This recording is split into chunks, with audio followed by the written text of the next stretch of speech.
Today, we're looking at the Vader 4 Pro by Flydigi. Inside the box, you'll find a number of items in addition to the controller, like an English and Chinese user manual and product brochure of other Flydigi products, a USB-A to USB-C cable, a wireless dongle, and of course, the Vader 4 Pro itself.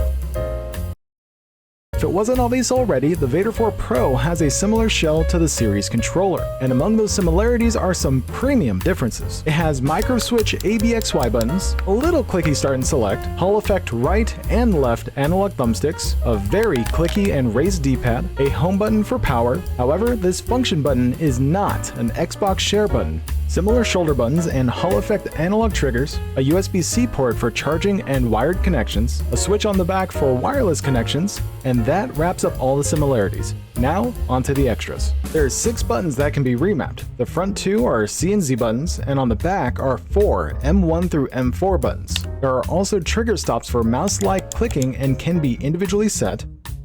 The wireless mode switch has 3 modes, starting with dongle mode, which gets a default polling rate of 1000 Hz when both wired and wireless. Next is Bluetooth mode for Android and iOS devices, which gets a default wired polling rate of 1000 Hz, but only 125 Hz when wireless. And last is NS mode for Nintendo Switch. When wired, this gets a default polling rate of 125 Hz, and strangely 500 Hz when wireless, based on Gamepad LA's test results. In addition to being Hall effect, these thumbsticks have tension adjusting dials, both of which can be individually customized on the fly, allowing you to have anything between a very tight, almost tiring thumbstick on one side to a very loose but strangely still accurate thumbstick on the other side. The thumbstick caps are also removable, allowing you to replace them with thumbsticks of different lengths. However, those must be purchased separately. Much like the previous Vader 3 Pro, the 4 comes with an 800 mAh battery which can be recharged using this USB-C port at the top. And here we can also see the same phone holder mount making a comeback. Also, the triggers have the same 2 built-in vibration motors in addition to the 2 in the palm grips. And finally, the Vader 4 Pro also has a 6-axis gyro, which covers the yaw axis, the pitch axis, and also the roll axis. Now obviously, this controller packs an absolute ton of fantastic features, which sounds great on paper, but the real test comes with actual gameplay. So let's go over what I like and don't like about the Flydigi Vader 4 Pro. Now, before we get started, I need to let you guys know that the limited edition Assassin's Creed Black Flag Flydigi Vader 4 Pro will only be available while supplies last. And according to Flydigi, there is only as much as 500 to 1,000 units when this item goes on sale. So if you wanted to pick up the limited edition Assassin's Creed Black Flag Flydigi Vader 4 Pro, make sure you get it sooner rather than later. Now that being said, what's so good about the Flydigi Vader 4 Pro? Well, the first and most obvious thing that really stands out on this controller compared to other controllers, just in general in the world, is these tension adjusting dials. Because if you notice, right on the dials themselves, you can see a word inscribed, max, and in the minimum position, you can see the word min. How does it feel at the maximum and minimum settings? So I've been trying to figure out how to really show that to you guys, and the best I could really come up with is just showing you how the thumbstick reacts to my finger just gently grazing across the right side of the thumbstick. There's basically no play in this thumbstick at the maximum tension setting.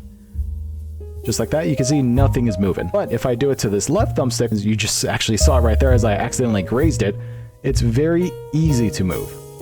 So while you can put these to the minimum and maximum settings, I feel like most people won't actually want them at the extremes, but instead find something that's a little more fine-tuned to their preferences. Now, that being said, what are some of the challenges of dealing with these different tension settings? Because at the tightest setting, this will probably give you the tightest dead zone you could possibly get, and at the lightest setting, this will probably give you the widest dead zone that's possible. So how do we actually quantify what those are like? Well, that brings us to hardwaretester.com/gamepad, and I know there's a lot of stuff happening right now, a lot of numbers being thrown your way, but I'm going to try to keep it simple. Basically, these numbers are the ones we care about, and the lower the number, the better. Now, why is there so much variance between the left thumbstick and the right thumbstick? Well, that's because depending on the minimum or maximum setting that you set in the tension, that will affect the natural resting point of each thumbstick. So if you decide to calibrate the thumbstick for the minimum tension setting and then decide to crank it to the maximum tension setting, then obviously the natural recentering point of this thumbstick is going to be different because you switch to the different tension settings. So how do you get around this? Luckily, Flydigi actually has a nice little feature built into their software. Here, in the Flydigi Space Station application, under Joysticks, you'll actually find in the section down below this Click Here section to enter advanced settings of the joystick, which takes effect globally. So click here, you'll find that there's several different toggles that you can enable. Joystick Debounce, Joystick Automatic Calibration, there's a couple of radio buttons for Joystick Accuracy and Polling Rate, as well as Joystick Center Sensitivity, and finally Joystick Rebounce Algorithm. So what we're going to do is briefly go over each one of these and explain what they mean. So first up, Joystick Debounce. If you notice, there's a lot of bouncing around in these values that are being displayed in each thumbstick, and that's because there's a natural variance between all the different positions that a joystick can be in.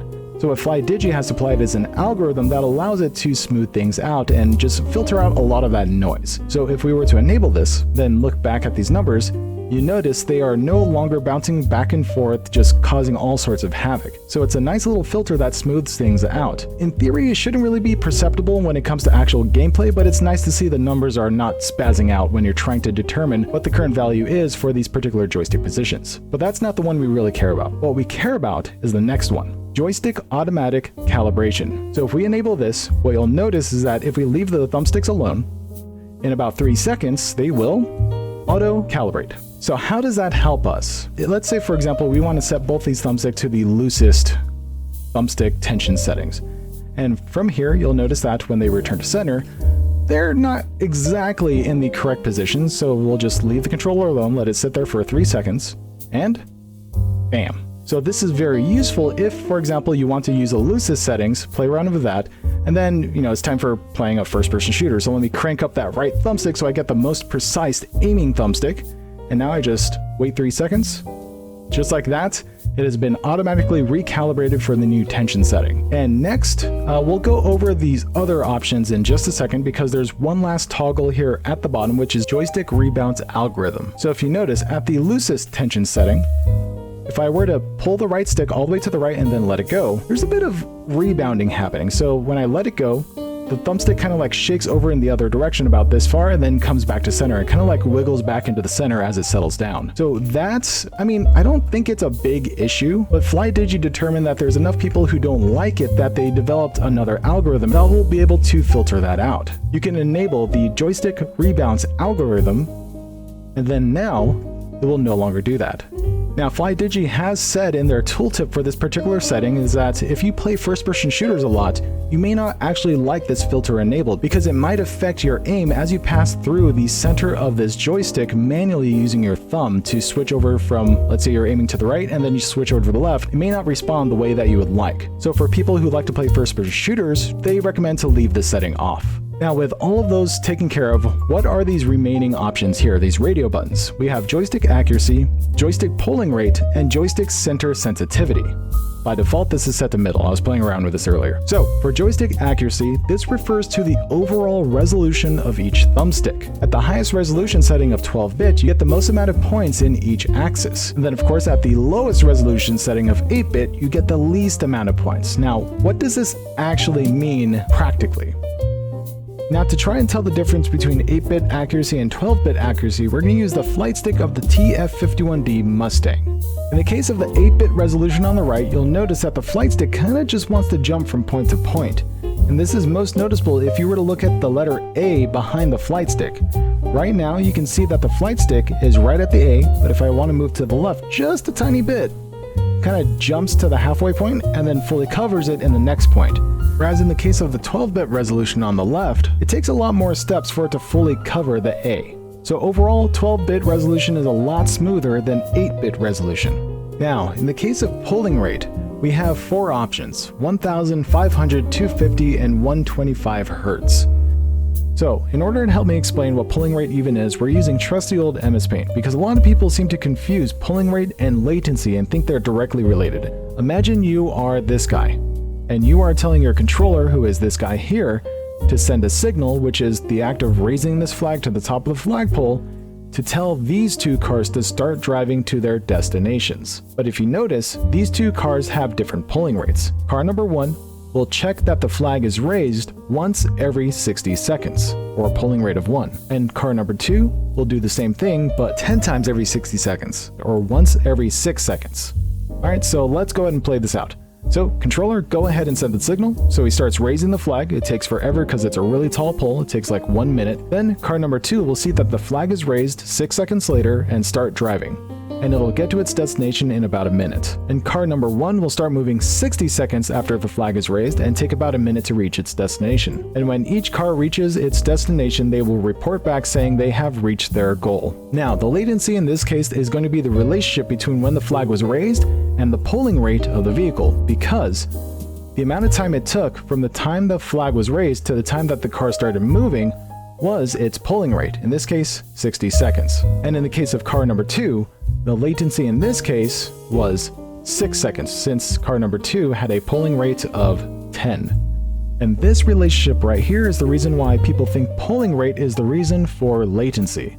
And while it is partially the reason for latency, what they don't realize is this isn't the only place where latency occurs. You also see latency in the time taken to travel from point A to point B, which both took 1 minute each, and you also see latency in the time it took to raise the flag. So if the time taken to raise the flag was 60 seconds, and the time taken to travel from point A to point B was also 60 seconds, then we actually need to add up the flag raising, the time taken to travel, as well as the delay to start moving in the first place, in which case car number 1 in total had a latency of 180 seconds, and car number 2 had a latency of 126 seconds. And of course, this also assumes you, the person, will only ever know that the car has reached their destination when they phone back saying they've arrived. And in case it wasn't clear, this is you, and you telling him is like pressing a button on a controller, and pressing a button on the controller is like raising a flag, which sends a signal to the game, which are the cars, to tell them to start moving. And the time it takes for them to reach their destination is the result of that action, and when they phone back to let you know that they've arrived is when it's displayed on the screen for you to see. So I really hope that made sense. I did my best to explain it, so let me know in the comments if you agree with this take. Also, it's worth mentioning that Flydigi does say that the polling rate of the controller has no impact on the controller's battery life. So at least in the case of battery life, it doesn't hurt to go straight to 1000 Hz, even if you have the option for 500, 250, or 125. And the last option is joystick center sensitivity. So for this one, I am not entirely sure. I mean, let me just read the description. So joystick center sensitivity is determined by the linear compensation ratio of the joystick. By setting different ratio values, the actual output data of joystick center can be adjusted. This function mainly affects the experience of starting the speed of the joystick center in FPS games. So based on that description, it sounds like it's almost like applying a curve, or at the very least an adjustment of joystick sensitivity at the very beginning or the minimum of the joystick input. So when you're just starting to move the joystick at the very bare minimum, this will determine how sensitive that bare minimum amount of input is based on your setting here. Now in my testing, I have not noticed a difference between these different settings, but maybe I'm just a horrible first-person shooter gamer when it comes to controller, because I use mouse and keyboard whenever I play first-person shooters, so I'm not the best one to judge this particular setting, but I mean, according to Flydigi, that's what it does. I really don't know for sure though, I haven't been able to confirm. And finally, one of the last things I'm going to say about these thumbsticks is regarding the circularity error. So for instance, if we go to test circularity and then spin the thumbsticks, you'll find that they have a circularity error of 14.8 to 15%. The immediate reaction is to think, wow, these are horrible thumbsticks because they have a error. Well, that's not actually the case. So first thing I want to say is Flydigi provides in their software a way to apply a different algorithm to these thumbsticks so that they can be swapped between rectangular, which is what you're seeing now, and circular. So here we can see Circularity Algorithm, and we could set this to circle for the left joystick and then leave it at rectangle for the right joystick. And now, if we start this test, you'll see that the left thumbstick is a perfect circle or near perfect circle, while the right thumbstick still has that rectangular circularity. So why would Flydigi ever want a circularity error of 15% when they could absolutely give us a near zero average error on circularity? Well, let me show you. On the left, we have circle set, and on the right, we have rectangle. When we push the thumbstick as far up and to the left as we can see that the rectangle is able to reach farther than the circle, which is losing out on maximum throw range in the corners. Now that said, not all games have this issue. For example, in Call of Duty, both the circular and rectangular users get to their destinations at the same time by strafing, when I would have thought the rectangular user would get there first. So really what you actually want here is circular for precise and consistent aiming. Now with that info dump out of the way, what are my actual thoughts on these thumbsticks? Simply put, these are the best thumbsticks I have ever used. And no, it's not just because of the adjustable thumbstick tension, but also because of just how tight the dead zones can be. We're talking like less than 1% dead zone is required if you've calibrated your sticks correctly. I have never had an easier time doing very precise tasks like air-to-air refueling than I have with this Vader 4 Pro at the tightest thumbstick setting. I mean, just look at how stable my flying is in this clip. I've never been able to stay this stable with a gamepad before. It's honestly genuinely surprising just how good these thumbsticks are. I had no idea how good they could be. But as much as I'm loving these thumbsticks, I am horrible at first-person shooters, like god-awful with a gamepad. I am a mouse and keyboard player through and through, so the only chance I have at being even just okay at Call of Duty on a controller is if I can use a gyro. And unfortunately, at least for me, that is one of the things I don't like about the Vader 4 Pro. Now, don't get me wrong, overall the gyro is actually really good, but only after I've already turned it on. The issue is when I first activate it, like on left trigger pull. The most common scenario that people use gyros for in first-person shooters is to have it activate whenever you aim down sight or pull the left trigger. The problem I'm running into is when I do this, any camera movement I'm already inputting is increased the moment the gyro kicks in. So imagine you're already looking around with your right thumbstick and then someone suddenly pops in. So you go to aim down sight and all of a sudden you're way off target because the camera rate increased just because you activated the gyro. Now, maybe this isn't a Flydigi problem. Maybe this is an operating system problem. If we take a look at the USB devices and look at the kind of inputs that are being registered in the Windows operating system, we can actually see this behavior right there. So if I'm inputting a little bit of right thumbstick, and then I decide to pull the left trigger to activate the gyro, you can actually see the input suddenly increase the moment I pull that trigger. So clearly this isn't just a Call of Duty problem, and it's not just a Steam problem if the operating system is able to see that same behavior. So again, I don't know if this is something for Flydigi to solve. I don't know if it's something that Windows introduced at some point and caused it to start acting that way. All I know for sure is I don't like it. So overall, the gyro is actually okay, but if they can figure out how to fix that, it would be a fantastic gyro. But until then, I cannot get over that problem. Now, of course, everything else about this controller is fantastic. The mechanical buttons, the tactile D-pad, additional C, Z, M1 through M4 buttons, and these trigger stops are not just good for first-person shooters, but also fighting games. I can execute all the most complicated combos I know and feel confident that the only reason why I dropped a combo is because of me and not the controller. They feel great, they sound great if you like clicky buttons, and there's no question on whether I activated a button.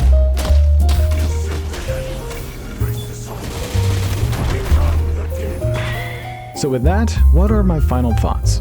Do I recommend picking up the Flydigi Vader 4 Pro? Well, considering the Vader 3 Pro was already my favorite controller for the last year or so, and the Vader 4 Pro is effectively just a straight up upgrade, well, then it's a no-brainer. I can absolutely recommend the Vader 4 Pro, especially if it's coming in at the same price at $80 US. Now, of course, I do hope that Flydigi is able to one day solve the issue with the gyro causing additional sensitivity in the axis that it's been assigned to, but honestly, that's really not that big of an issue, at least not for me, just because I hate playing first-person shooters on a controller. So outside of that, I absolutely recommend picking up the Flydigi Vader 4 Pro. Now, if you have a controller and want to get into flight sims, but you thought you need a full-on flight stick and throttle, well, I have news for you. If you follow this video here, I'll get you set up in DCS World even if all you have is a standard Xbox controller, or a Flydigi Vader 4 Pro, it doesn't really matter.